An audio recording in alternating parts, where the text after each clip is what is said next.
While I'm waiting in this long steak and shake line, because I know I'm going to be waiting for a long time, I just wanted to share something.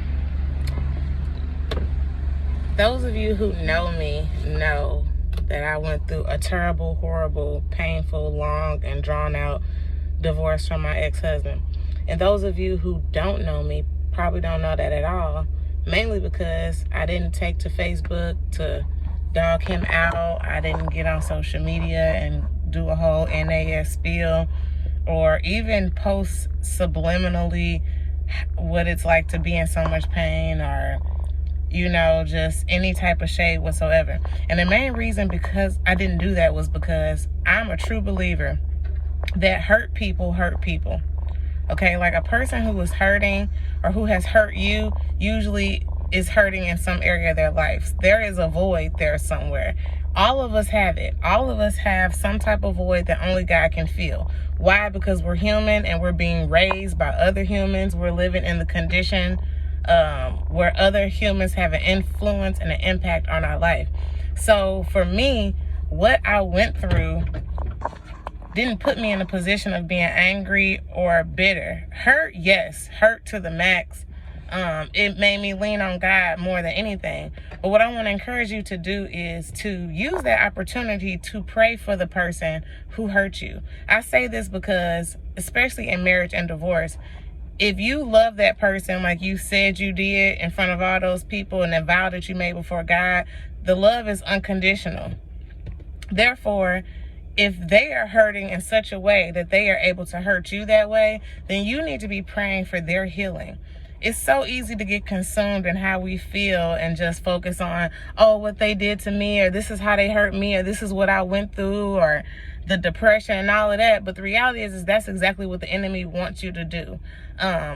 In my case, I used all of that pain, I guess you can call it, to really just dive deeper into God, and then also to start looking at the details of that other person. Like, what kind of trauma did they endure that caused them to do whatever it is they did to you? What kind of trauma, neglect, or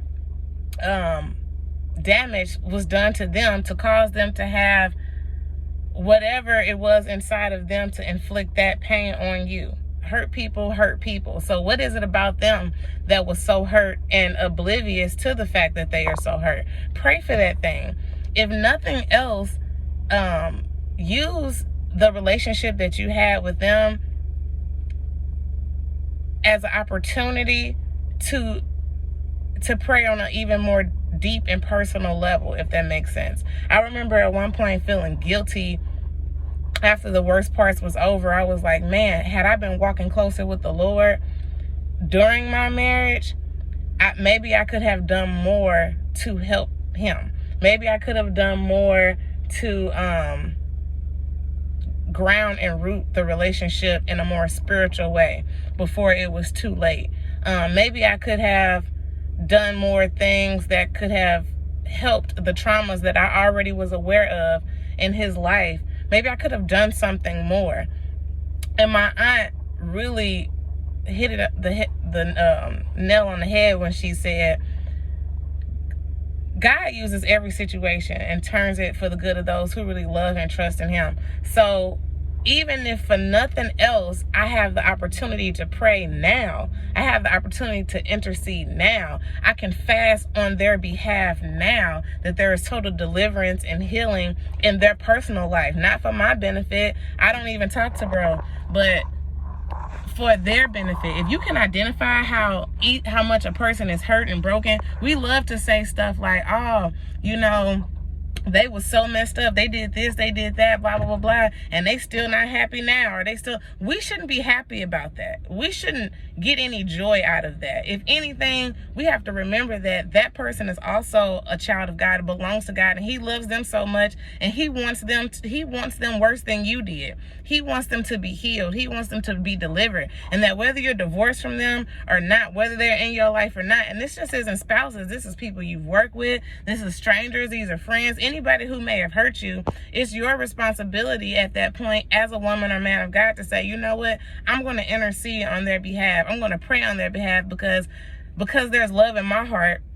and because I love God, then God's assignment for me must trump all other emotions or feelings I have. And his assignment is for us to pray. His assignment is for us to be a witness and an example of his love. So I'm not saying go out to that person and go preaching to them, because they probably won't receive it from you. But every day that you wake up, if that person caused that much hurt to you, that should be even more reason to get up and intercede on their behalf, to rebuke the enemy over their life, to start praying against generational curses. Maybe they don't have somebody in their life that's praying for them, but you should. And you definitely shouldn't carry it in your heart that you're going to just live your life as a victim from them. Furthermore, last point, I encourage you to look at yourself too, because we love to just point our fingers at the person who seems to have done the most obvious damage. But the reality is in every single relationship that you're in, you play a part. Even if the part was just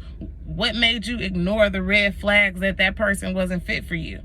Were you seeking God before you even made the decision? If that person was so horrible and that person is so bad, what's wrong with you that you ignored all of that? That means there's also a void in you, that you would ignore so many red flags, that you weren't close enough to God to hear his voice or discern what was best for you, what he had to say was best for you. So also address yourself. Work on yourself. Work on fixing those things so that you're never in that situation again, so that you're never in that position again. Love that person and then work on fixing yourself. Stop trying to fix them with your words to them. Take all of that to God, because only God can do something supernatural, like turn a person's heart of stone to a heart of flesh. So pray for that. That's my rant for today, y'all. I encourage you to just show love, forgive. Forgiveness is everything. I made a post about how we like to celebrate being petty. I see so many little stories where people are like, yeah, I'm petty.